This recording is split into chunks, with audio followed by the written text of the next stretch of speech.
بسم اللہ الرحمن الرحیم۔ میلاد شریف کا بابرکت مہینہ جیسے ہی تشریف لاتا ہے تو منکرین میلاد کی طرف سے طرح طرح سے اعتراضات کیے جاتے ہیں۔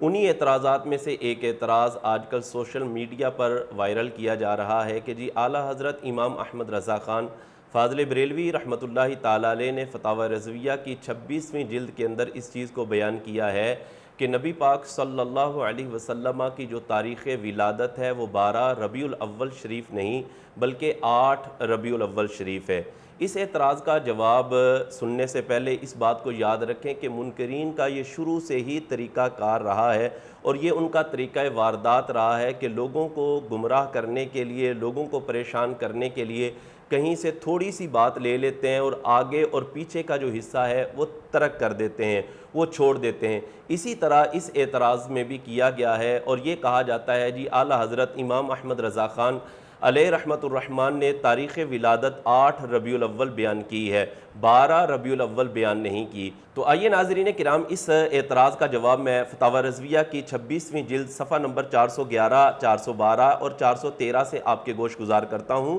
کہ اعلیٰ حضرت امام احمد رضا خان فاضل بریلوی رحمۃ اللہ تعالیٰ علیہ نے کیا تحریر فرمایا۔ تو اعلیٰ حضرت رحمۃ اللہ تعالیٰ علیہ فتاوی رضویہ کی جلد نمبر 26 صفحہ نمبر 411 پر یہ تحریر فرماتے ہیں کہ نبی پاک صلی اللہ علیہ وسلم کی تاریخ ولادت کے حوالے سے 7 قول بیان کیے گئے ہیں، مگر ان اقوال میں سے جو سب سے زیادہ مشہور، اکثر ماخوذ و معتبر ہے، فرمایا وہ 12ویں تاریخ ہے اور یہی وہ تاریخ ہے کہ جس تاریخ میں اہل مکہ نبی پاک صلی اللہ علیہ وسلم کی جائے ولادت پر تشریف لے کر جاتے ہیں اور نبی پاک صلی اللہ علیہ وسلم کی جائے ولادت کی زیارت کرتے ہیں۔ اور اس پر اعلیٰ حضرت رحمۃ اللہ تعالیٰ علیہ نے آگے علامہ قسطلانی کے حوالے سے ایک روایت بھی بیان کی ہے کہ جس میں اس چیز کو بیان کیا ہے کہ نبی پاک صلی اللہ علیہ وسلم کی تاریخ ولادت 12 ربیع الاول شریف ہے۔ صفحہ نمبر 412 پر ایک قول اعلیٰ حضرت رحمۃ اللہ تعالیٰ علیہ نے تاریخ کے حوالے سے بیان کیا ہے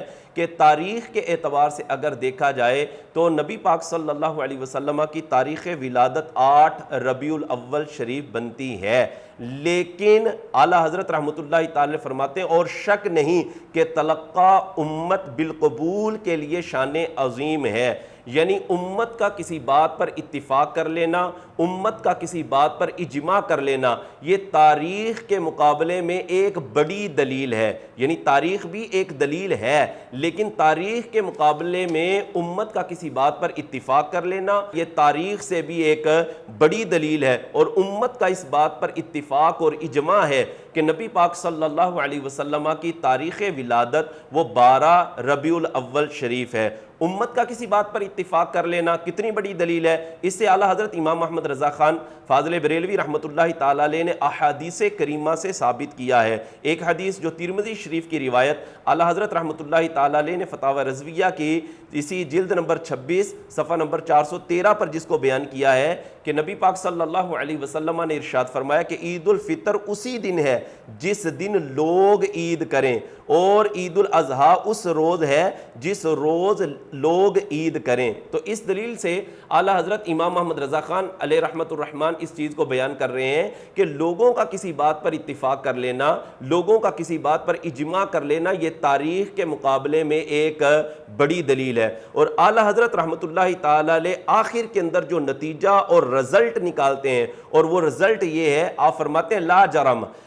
عید میلاد النبی صلی اللہ علیہ وسلم جو کہ عید اکبر ہے، قول و عمل جمہور مسلمین ہی کے مطابق بہتر ہے۔ یعنی جمہور مسلمان جس بات پر اتفاق کیے ہوئے ہیں، جس بات پر جمہور مسلمانوں کا اجماع ہے وہ یہ ہے کہ نبی پاک صلی اللہ علیہ وسلم کی تاریخ ولادت 12 ربیع الاول ہے، اور یہی اعلیٰ حضرت امام احمد رضا خان علیہ رحمۃ الرحمن کا قول ہے اور یہی آپ کا فتویٰ ہے۔ تو لہٰذا صرف تھوڑا سا حصہ لے کر اعتراض نہیں کر دینا چاہیے بلکہ آگے اور پیچھے سے ضرور دیکھنا چاہیے کہ کیا چیز بیان کی ہے۔ تو اعلیٰ حضرت رحمۃ اللہ تعالی کا موقف یہی ہے کہ نبی پاک صلی اللہ علیہ وسلم کی تاریخ ولادت وہ 8 نہیں بلکہ 12 ربیع الاول ہے، اور تاریخ ولادت ہی کے مطابق نبی پاک صلی اللہ علیہ وسلم کی ولادت مبارکہ کا جشن منایا جائے اور آپ کی آمد مبارکہ پر خوشی کا اظہار کیا جائے۔